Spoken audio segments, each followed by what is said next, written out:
que chacun au poste où il est, du ministre au planton, du chef d'entreprise aux manœuvres, considère comme reposant sur ses seules épaules le destin de la nation.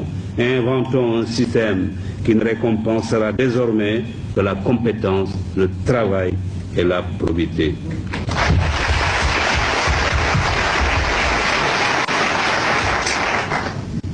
Cette citation a été longue, je le reconnais.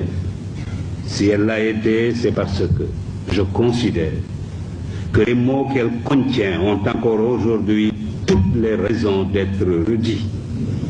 Surtout que nous allons vers des compétitions électorales. Alors, si j'ai quelque chose à vous dire aujourd'hui, mesdames, messieurs, en tant qu'ancien, c'est de rappeler deux mots que Senghor, auteur des paroles de notre hymne national, y a glissé.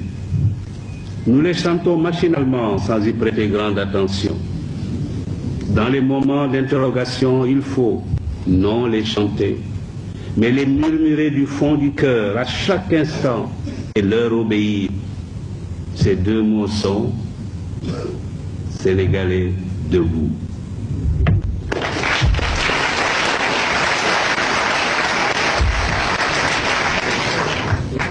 Debout pour le travail et pour l'éthique avant qu'il ne soit trop tard. Debout en nous rappelant devant chaque choix, chaque action, la pensée d'Emmanuel Kant. Demandons-nous chaque fois que nous sommes tentés d'avoir un comportement non éthique, ce que serait la vie si chacun faisait comme nous. Demandons-nous ce que serait une société de délateurs, de profiteurs, de voleurs, de corrupteurs et de corrompus, d'indisciplinés, d'insouciants, d'égoïstes, de fraudeurs. La liste est longue, mais la réponse est une, ce serait une société vouée à l'échec et peut-être à la déchéance et à la misère matérielle et intellectuelle. Alors, évitons de tels comportements.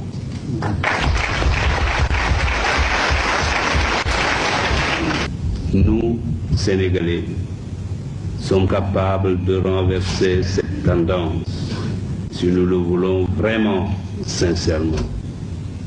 Pour nous, j'en suis convaincu, ce n'est pas trop tard, mais il faut faire vite.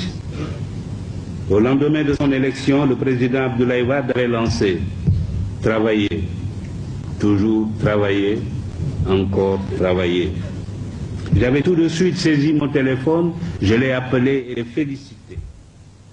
Malheureusement, je dois dire que je n'ai pas l'impression que tous les Sénégalais aient entendu cet appel. Pourtant, le chemin qu'il indique est le seul qui soit capable de nous sortir de nos difficultés. Je crois que le président Abdoulaye Wade lui-même a la même impression que moi, puisqu'il a été obligé, je l'ai entendu à la télévision, de se répéter à l'occasion d'un récent retour de voyage. Le travail et l'éthique sont les seuls outils du développement véritable. Nous devons les ériger en principe premier si nous voulons sortir notre pays de la misère. Il n'y a pas d'autre voie. Quand on interroge un Sénégalais, faites-en l'expérience sur la situation de son pays. Il parle de remaniement ministériel, de querelle ou de limogeage politique. Que nos dirigeants politiques m'excusent, mais ils savent tous comme moi que ce n'est pas la politique politicienne qui développe un pays.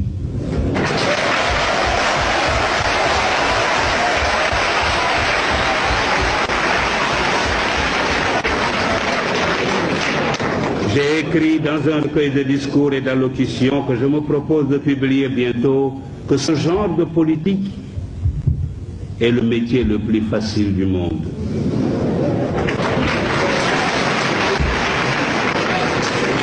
Il ne nécessite ni études, ni apprentissage. Plutôt que d'avoir de grands politiciens, cherchons à avoir de grands médecins, de grands ingénieurs, de grands professeurs, de grands spécialistes de l'économie et des finances, et même des savants. Les pays les plus puissants du monde ne sont pas ceux où la politique est reine. C'est plutôt le contraire. Les Marocains ne sont pas les seuls à se soucier de l'éducation, du travail et de l'éthique. L'Asie du Sud-Est, les organisations internationales et même les pays développés ont décidé de s'engager sur la voie de l'éthique.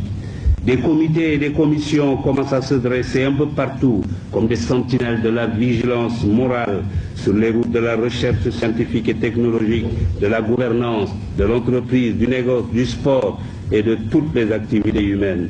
Leur mission consiste à informer, éduquer, prévenir, enquêter, proposer des remèdes ou des sanctions aux organes compétents.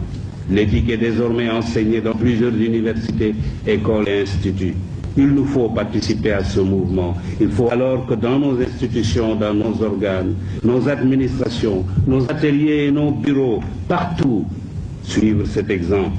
Il faut que triomphe l'éthique au Sénégal. Alors, debout, comme dit notre hymne, pour bâtir un Sénégal uni autour du travail, de l'éthique et de l'intérêt général. C'est un choix fondamental.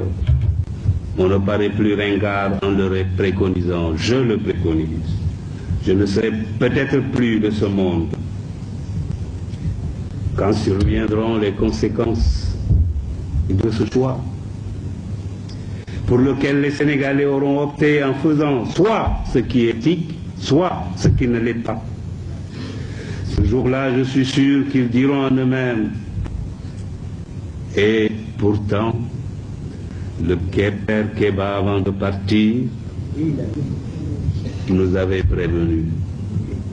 Et d'outre-tombe, je leur répondrai selon le choix qu'ils auront fait. Suivant le cas, heureux, c'est bien. Ou triste, mais tout de même rancunier. Après tout, vous l'avez voulu. Si j'ai un dernier mot à dire, le mot de la fin que je préfère aux conclusions conventionnelles, c'est bien celui-ci. J'ai la conviction très nette que de même que l'on est d'accord pour affirmer que la liberté et le pouvoir doivent être limités par les droits des autres, de même, l'éthique doit être constituée comme la mesure obligatoire de l'exercice de tout droit, de toute liberté, de tout pouvoir. Mais il faut, pour que survienne le règne de l'éthique, deux conditions. D'abord, il faut que la justice soit forte et respectée, qu'elle soit servie par des magistrats bien traités et indépendants. J'ai lu samedi dernier le compte-rendu des débats sur la justice à l'Assemblée nationale. Je dois reconnaître, Monsieur le Premier Président, que j'ai été atterré. C'est parce que j'y ai appris que les députés, après les avocats, ont dénoncé la corruption des magistrats et que le gouvernement, malgré une défense de principe, a reconnu qu'il y a bien dans la justice, et c'est une citation, des individus qui, par leur comportement, dans leurs faits et gestes, se comportent comme des corrompus. Fin de citation. C'est terrible et inadmissible à la fois. Il faut y remédier sans délai, Monsieur le ministre de la Justice. Je ne suis pas sûr que vous êtes dans la salle, mais je le répète, il faut y remédier. Les magistrats doivent être indépendants du pouvoir, des partis au procès et du public. C'est par là que le monde nous juge, parce que c'est par là que nous pouvons prouver que notre capacité à assurer la solidité de nos institutions et la stabilité du régime politique que nous avons choisi est réelle. La sécurité future des gouvernants d'aujourd'hui et la confiance actuelle des acteurs de notre développement en dépendent étroitement. La deuxième condition du règne de l'éthique, c'est l'éducation. Il est indispensable que nos enfants et nos petits-enfants bénéficient d'une bonne éducation.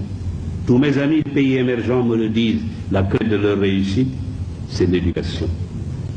Que nos étudiants entrent à l'université comme on entre dans les ordres ou au Dara, et que les meilleurs soient mis dans les conditions optimales pour devenir des cadres de haut niveau, ou même,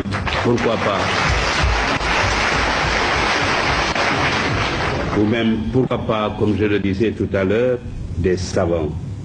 Bien sûr, cela nécessite la réhabilitation de la fonction technique au détriment de la fonction politique.